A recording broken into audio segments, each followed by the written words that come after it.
ونشهد أن سيدنا ومولانا محمدا عبده ورسوله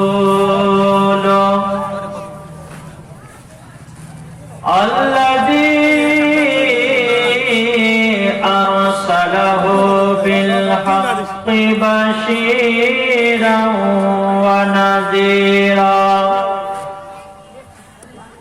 وداعيا إلى الله بإذنه وسراجا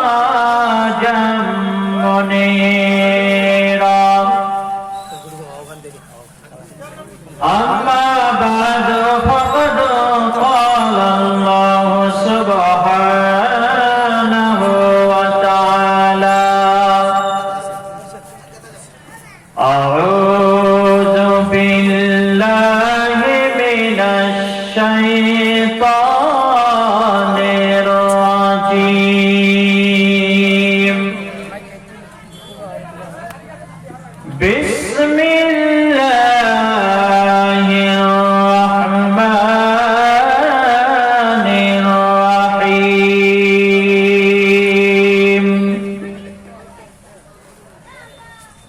يا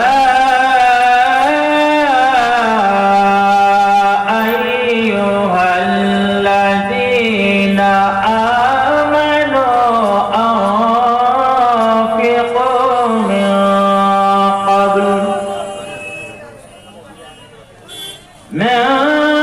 قبل أن يأتي يوم لا بيع فيه ولا خلة ولا شفاعة والكافرون هم الظالمون.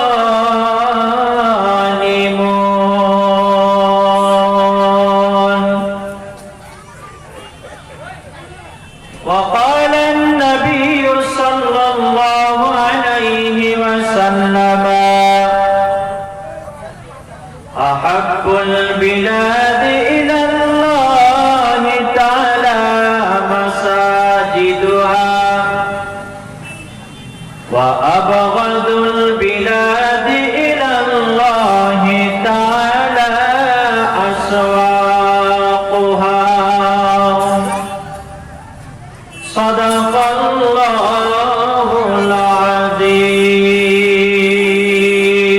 العظيم. কোন জমিনের মাটি আমার হবে গোরস্তান, হবে গোরস্তান।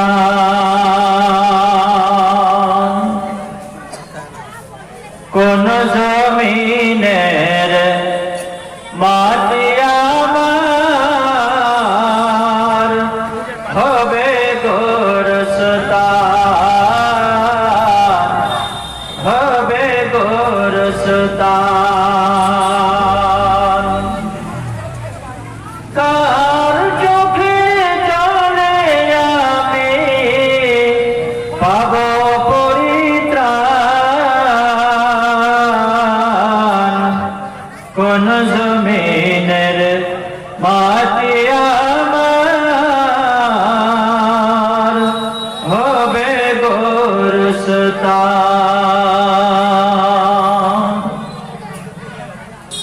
কারায় আমায় গোসল দিবে, কে আনিবে কাফন।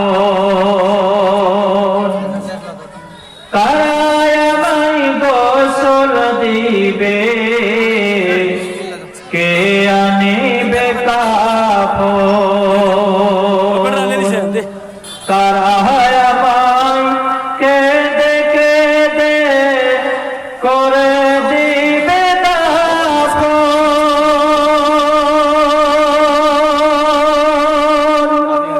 কারায় আমায় গোসল দিবে, কে আনিবে কাফন।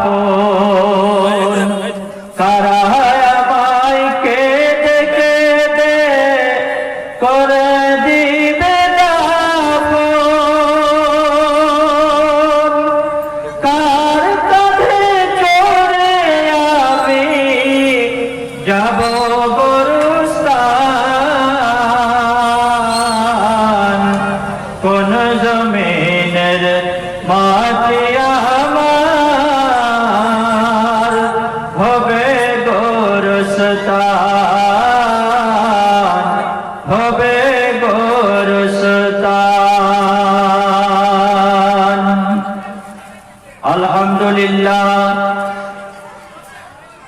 উপস্থিত আজকের জলসার যোগ্যতম মহামান্য সভাপতি সাহেব, মঞ্চে উপবিষ্ট রয়েছেন সহসভাপতি সাহেব, জাতির মুকুট ওলামায়ে কেরাম, হুফাজে কেরাম এবং বিশিষ্ট ব্যক্তিবর্গ, সামনে বসে রয়েছেন দিন দরদি, ইসলাম দরদি শ্রোতা বৃন্দ এবং আমার মা এবং বোনেরা, আমি প্রত্যেককেই প্রেম প্রীতি ভালোবাসা এবং অভিনন্দন জানিয়ে আজ রাহা দিবস জামে মসজিদের উন্নতি কল্পে জলসার স্বল্প সময়ের মধ্যে অল্প বক্তব্য রাখার শুভ সূচনা করছি। আল্লাহ তাবারক ওয়া তাআলা আমাদেরকে বলার থেকে বেশি আমল করার তৌফিক দান করুন। আমরা সর্বপ্রথমে সেই মহান করুণাময় আল্লাহ তাবারক ওয়া তাআলার প্রশংসা করি, যিনি আজ আমাদেরকে, বিভিন্ন রকমের প্রোগ্রাম চলছে আমাদের এলাকায়, গান বাজনা, কাওয়ালি, যাত্রাপালা, মোবাইলে ফিল্ম দেখা, টিভি সিডি, সব কিছুকে উপেক্ষা করে আল্লাহ পাক আমাদেরকে একটি দামি প্রোগ্রামে বসার তৌফিক দিয়েছেন। যেই মহামানব, যেই মহামনিব আমাদের, আমরা তারই প্রশংসা করি, সবাই বলি আলহামদুলিল্লাহ, আলহামদুলিল্লাহ। পরে পরে নবী পাকের উপরে যিনি সাইয়্যিদুল কাওনাইন, বিশ্ব বরেণ্য নেতা, শফিউল মুজনবিন, রাহমাতাল লিল আলামিন, সিদ্দিকিন, সালেহিন, মুহাম্মদ আরবি, তার শানে আমরা সবাই একবার বলি সাল্লাল্লাহু আলাইহি ওয়াসাল্লাম, সাল্লাল্লাহু আলাইহি ওয়াসাল্লাম। সুপ্রিয় দর্শক শ্রোতা, আল্লাহ তাবারক ওয়া তাআলা আমাদেরকে এমন একটি জায়গায় বসিয়েছেন, যেই বসাটা আমাদের জন্য নফল ইবাদত হয়ে গেছে। বলুন সুবহানাল্লাহ, সুবহানাল্লাহ। ওয়াজ মাহফিল শোনা, দ্বীনি প্রোগ্রামে শামিল হওয়া, এটা হলো নফল ইবাদত। আর আল্লাহ নবী সাল্লাল্লাহু আলাইহি সাল্লাম বলেন, তোমরা যে কোনো আমল করবে না কেন, নফল হোক, সুন্নাত হোক, সুন্নাতে মুআক্কাদা হোক, ফরজ, ওয়াজিব, যত রকমের নেকির কাজ আছে, তোমরা ছোট্ট নেকিটাকে কখনো ছোট মনে করবে না। হতে পারে এই ছোট্ট নেকিটাই তোমার জন্য নাজাতের কারণ হয়ে যাবে। বলুন সুবহানাল্লাহ। তাই আজ আমরা যারা এখানে এসেছি, কোরআনের তেলাওয়াত শুনব এবং তারপর আমল করব। দ্বীনি প্রোগ্রাম, মসজিদের প্রোগ্রাম যতক্ষণ চলবে, মসজিদ হলো আল্লাহর ঘর। আল্লাহ নবী সাল্লাল্লাহু আলাইহি সাল্লাম বলেন, আহাব্বুল বিলাদি ইলাল্লাহি তাআলা মাসাজিদুহা ওয়া আবগাযুল বিলাদি ইলাল্লাহি তাআলা আসওয়াকুহা। নবীজি বলেন, দুনিয়ায় যত প্রকার জায়গা আছে, দুনিয়ায় যত প্রকার দামি দামি স্থান আছে, যত প্রকার মহামূল্যবান জায়গা আছে, সব থেকে মূল্যবান এবং সব থেকে দামি জায়গা হলো আল্লাহর মসজিদ। সব থেকে দামি জায়গা হলো আল্লাহর মসজিদ। আর সব থেকে খারাপ জায়গা কোনটা? তো আল্লাহর নবী বলেন, ওয়া আবগাদুল বিলাদি ইলাল্লাহি তাআলা আসওয়াকুহা। আর সব থেকে খারাপ জায়গা হলো বাজার।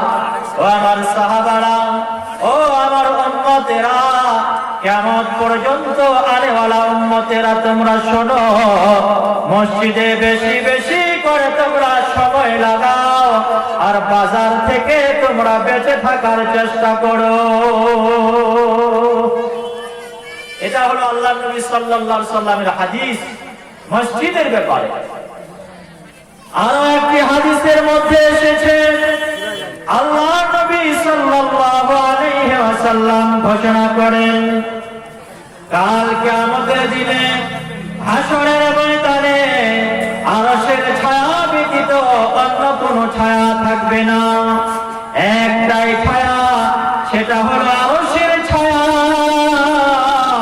মানুষ সেদিন পেরেশান হয়ে যাবে, মানুষ সেদিন একেবারে রাস্তা হারা হয়ে যাবে, পথ ভোলা হয়ে যাবে। মানুষকে কেউ সুপারিশ করতে পারবে না, মানুষকে কেউ বাঁচাতে পারবে না। জমি পুড়ে তামা হয়ে যাবে, জমিন পুড়ে তামা হয়ে যাবে। এমন একটা দিন হবে হাসরের ময়দানের দিন।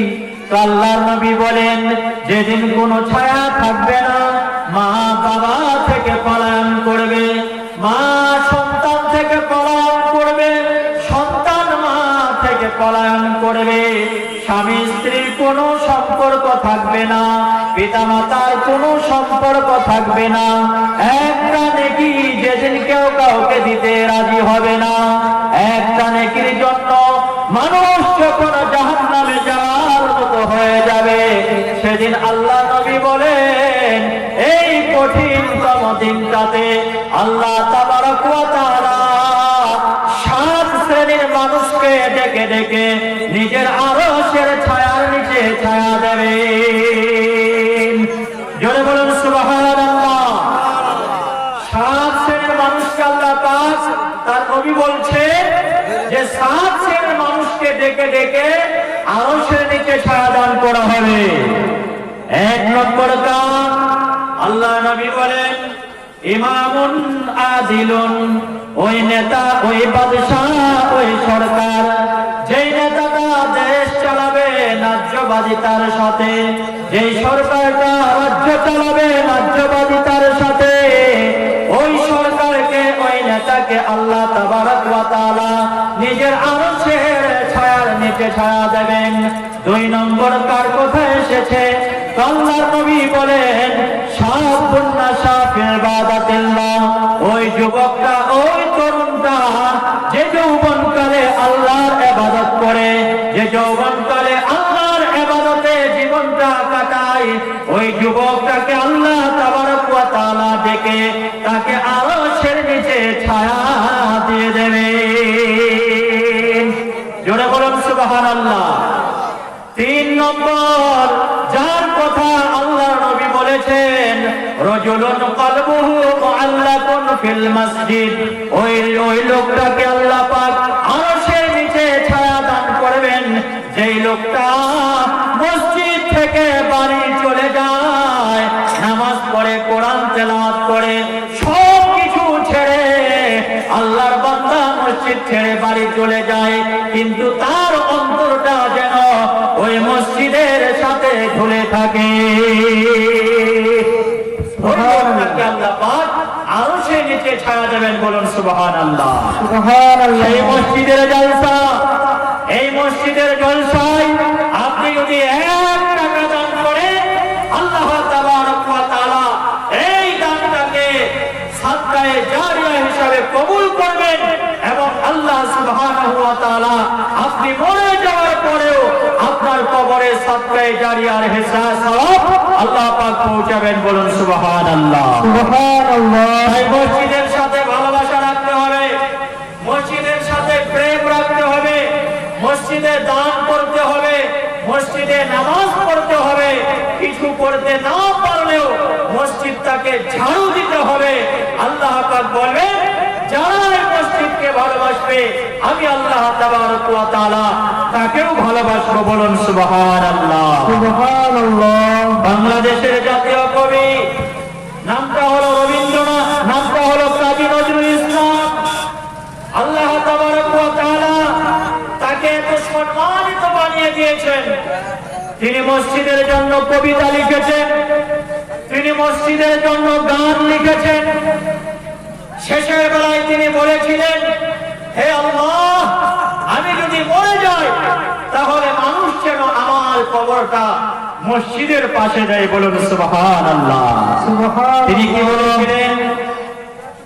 মসজিদেরই পাশে আমার কবর দিও ভাই, আমার কবর দিও ভাই, যেন গোর হতে মুয়াজ্জিনের আযান শুনতে পাই,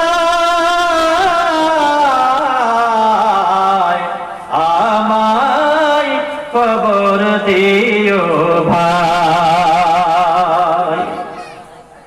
তিনি তারপরে বলছেন, আমার গোরের পাশে দিয়ে ভাই নামাজিরা যাবে, তার পবিত্র সেই পায়ের ধ্বনি এ বান্দা শুনতে পাবে। সুবহানাল্লাহ বলো। সুবহানাল্লাহ। কি বলছে কাজী নজরুল ইসলাম? তাদের পবিত্র সেই পায়ের ধ্বনি এ বান্দা শুনতে পাবে, এই বান্দা শুনতে পাবে। গোর আযাব হতে গুনাহগার পাইবে রেহাই, মসজিদেরই পাশে আমার কবর দিও ভাই। জোরে বলুন সুবহানাল্লাহ। সুবহানাল্লাহ। মসজিদের সাথে ভালোবাসা স্থাপন করুন, মসজিদে নামাজ পড়ার চেষ্টা করুন। মসজিদের সাথে এমন রিলেশন থাকতে হবে, এমন ভালোবাসা থাকতে হবে যে আপনি মসজিদ থেকে বের হয়ে গেছেন কিন্তু আপনার অন্তরটা যেন মসজিদের সাথে ঝুলে আছে। আল্লাহর নবী বলেন, রাজুলুন কলবুহু মুআল্লাকুন ফিল মসজিদ, যে লোকটা মসজিদ থেকে বের হয়ে যায় কিন্তু তার অন্তরটা মসজিদে লেগে থাকে, ওই লোকটাকে আল্লাহ তাবারক ওয়া তাআলা ডেকে বলবেন, হে আমার বান্দা, এসো, আজ আমার ছায়া ব্যতীত কোনো ছায়া নেই, তুমি আমার আরশের নিচে ছায়া নাও। বলুন সুবহানাল্লাহ। ভাইরা আমার, বন্ধুরা আমার, মসজিদে কারা ঢুকতে পারে? আজ পৃথিবীতে যত মানুষ আছে, মানুষ, প্রতিটি মানুষ প্রতি মুহূর্তে মানুষ আজকে ক্ষতিগ্রস্তের মধ্যে নিমজ্জিত। আল্লাহ তাবারক ওয়া তাআলা বলেন, ইন্নাল ইনসানা লাফি খুসর, ও আমার বান্দারা, নিশ্চয় সমস্ত মানুষ এরা আজকে ক্ষতিগ্রস্তের মধ্যে নিমজ্জিত। ইল্লাল্লাযীনা আমানু ওয়া আমিলুস সালিহাতি ওয়া তাওয়াসাউ বিল হাক্কি ওয়া তাওয়াসাউ বিস সাবর। কিন্তু আল্লাহ পাক বলেন, যারা ঈমানদার, যারা এক কথায় মুমিন, এই মুমিনেরা কখনো তারা ক্ষতিগ্রস্তের মধ্যে নয়, মুমিনেরা কামিয়াব হয়ে গেছে। বলুন সুবহানাল্লাহ। এখন যদি আল্লাহ পাককে বলা যায়, ওগো আল্লাহ, যেহেতু মুমিনেরা কামিয়াব হয়ে গেছে, যেহেতু মুমিনেরা সফল কাম, ওগো আল্লাহ, তুমি আমাদেরকে জানিয়ে দাও, জানিয়ে দাও, মুমিন কাকে বলা হবে? আজকে এশার নামাজে আমি যখন ইমামতি করলাম, নামাজ পড়ালাম, আজকে আমি সূরা মুমিনুন পাঠ করেছি, যেখানে আল্লাহ পাক জানাচ্ছেন, قد أفلح المؤمنون, মুমিনেরা কামিয়াব হয়ে গেছে, মুমিনেরা সফল কাম হয়ে গেছে। ওগো আল্লাহ, মুমিন কাকে বলা হবে তুমি জানিয়ে দাও। তো আল্লাহ পাক বলেন, আল্লাযীনা হুম ফি সালাতিহিম খাশিউন, ও বান্দারা তোমরা শুনে নাও, মুমিন তো তারা, মুমিনের 10টা গুণাবলীর মধ্য থেকে প্রথম গুণাবলী যেটা আল্লাহ পাক জানিয়ে দেন, মুমিন যারা হবে তারা খুশু খুজুর সাথে স্থির ভাবে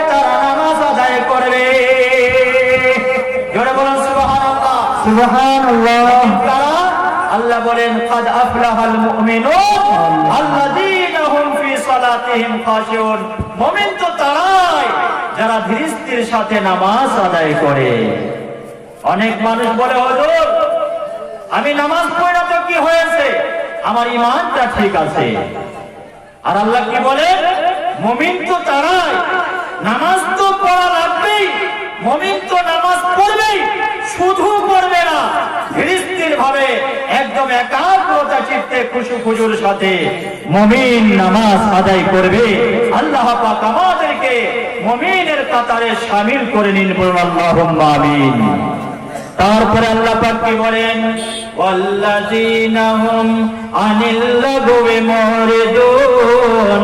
মুমিন তো তারা এরা যখন অন্যায় অপকর্ম জাহেলি কাজ, খারাপ কাজ, অশ্লীল কাজ, গান বাজনা, মদের আড্ডা, জুয়ার আড্ডা, এই সমস্ত কাজকর্ম থেকে মুমিন নিজেকে বাঁচিয়ে চলবে।